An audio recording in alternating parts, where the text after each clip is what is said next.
everybody, welcome to the Comic Game Movie Show. My name is Deshaun, and today I'm here to review episode 5 of Star Wars Andor. Now, I am enjoying the hell out of this show. I think it's a different vibe.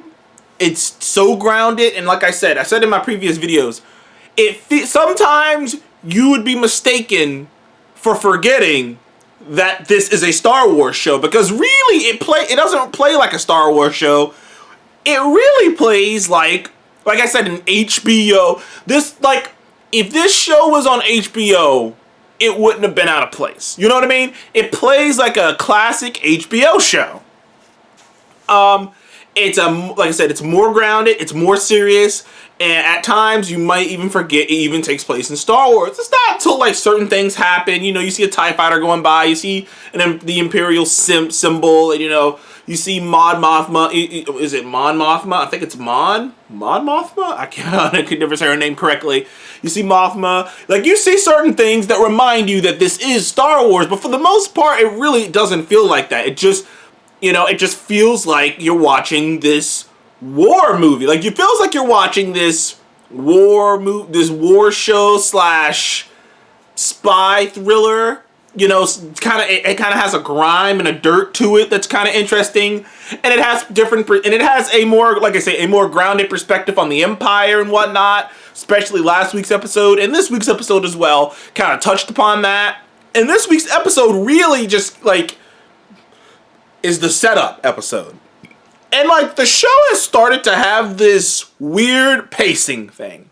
If I had a problem with the show, it would be this weird pacing thing where there is literally 2 episodes before action. The show has this set pace where it's episodes, the 2 episodes, because you imagine next, because this episode ended with with Andor and this group of rebels gonna initiate this robbery of an Empire payroll, like this hit that's gonna really hurt the Empire, like it's supposed to, and we kind of learned that Papa Skarsgård's character, that he needs this money to pay to fund a rebellion. Isn't cheap. He needs this money to pay for all the stuff in this rebellion, because like I said, a rebellion isn't cheap, and you need the money to come from somewhere. You can't spend it yourself. I mean, you can, but it's gonna start getting suspicious. So he needs the money to come from somewhere. At least that's what I think. That's what I'm kind of getting the vibe of, anyways.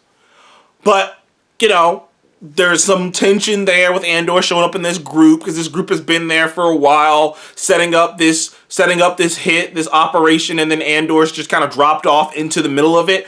But it's because, like I said, what's-his-face sees something in him, and we know what he's gonna be. We know that, and that's the journey for him. The journey for Andor is him him becoming a believer. That's his journey throughout the course, at least the beginning of the show. We all know that eventually he's a believer. Eventually he is a true believer. He's such a believer that he died for this shit. So we know eventually he is a hardcore rebel. He is the true definition of a rebel.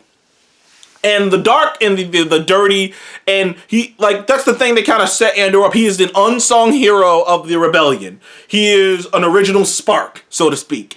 A rebellion is like multiple sparks going off. You know what I mean? Multiple sparks going off, and he's one of those sparks. Because that's how the rebellion started. If you watch Rebels, Star Wars Rebels, which is really fun, and if you read any of the books, I haven't read any of the books, but I'm online and I watch a lot of people who've read the books, and they'll talk about it and they'll say certain things about the books. And from what I've heard, if you've read the books, if you've watched Rebels, you know that the rebellion, that's kind of how the rebellion started. It was just like sparks, dude. It was just like different people getting fed up and building up and getting fed up, and someone's getting over here and little group over here. You got Saw Gerrera doing some shit over here. You got, it's just kind of Amidala, eventually Senator Amidala. You get all these little things happening, and eventually they get organized, and eventually they become a rebellion, and then Luke and Leia and Han and them show up and take it and kick that baby in overdrive. Really, if you want to be technical, the rebellion was happening before Luke, Leia, and Han ever got into the picture, except once Luke, Leia, and Han and Chewbacca and them got into the picture, it's like the fucking rebellion got steroids, dude. It's like hyperdrive. It's like, oh my gosh, we got these heroes of the rebellion. Where, like I say, it was happening before then. There's this 19-year stretch of time where the rebellion was sparking up. So they had a window, because even this Andor takes place 5 years before the events of A New Hope. So, like I say, shit was happening. Shit was building up. And we're going to see how Andor becomes a rebel hero, so to speak. Some like a unsung hero of the rebellion, so to speak. But I will say, sorry. I just noticed, like, man, this is weird. I will say one problem I am starting to have with the show is its momentum. The show is build, huge, awesome, action-packed, dramatic episode. Then build, huge, dramatic, episode. And it's like it does this. And it's so weird, because it goes from 0 to 100, it goes bam, bam, bam, bam. And it's like, okay. And while I'm enjoying this character stuff, I'm enjoying the drama, I'm enjoying the acting, sometimes I would tell you, and I've never said this before, I actually think this show might be better if they had just released all the episodes. And because unlike Mandalorian, where the Mandalorian is designed to be episodic. You know what I mean? The Mandalorian is designed to be episodic. There's a story, but the way they constructed the Mandalorian with these every episode is not always completely self-contained, but there's such a different vibe to every episode. If you know what I mean? When you watch The Mandalorian season 1, every episode is a self-contained, it's shot differently because it's been shot by a different person. Every episode is a bit contained. Whereas this show is clearly doing the HBO / they're doing a better job than I think the Marvel shows have done with being more of the HBO model of this is a series, but it is telling one succinct story.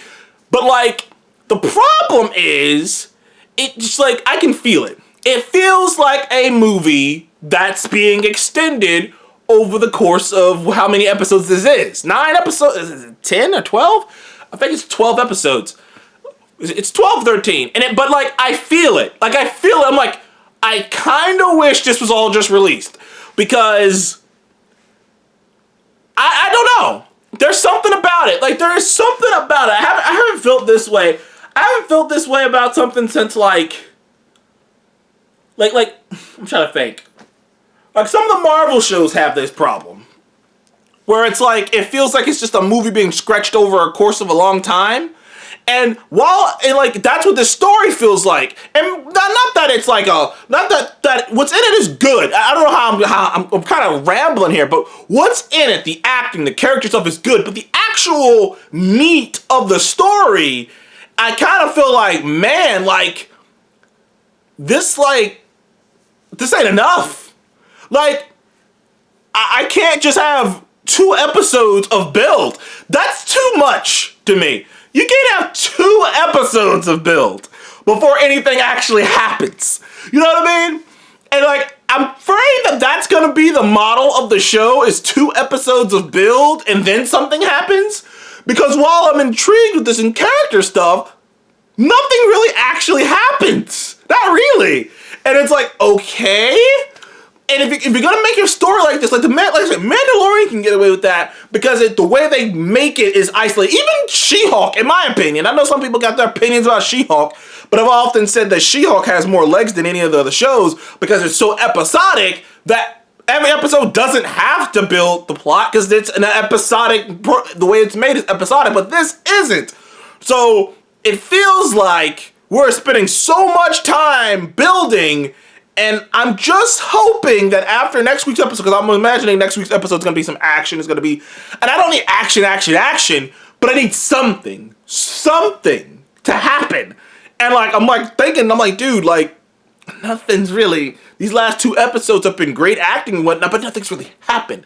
I got to give this week's episode an 8.5. Like, I still enjoyed it. It still had great acting. It's still exploring this world. But I have to admit, I didn't enjoy it as much as last week's episode. I gotta tell you, like, them spending so much. I hope they fix this. I hope they really fix this pacing. Anyways, thank you guys for the Comic Move Show. Please like, subscribe, and I'll see you guys on the next one. Goodbye.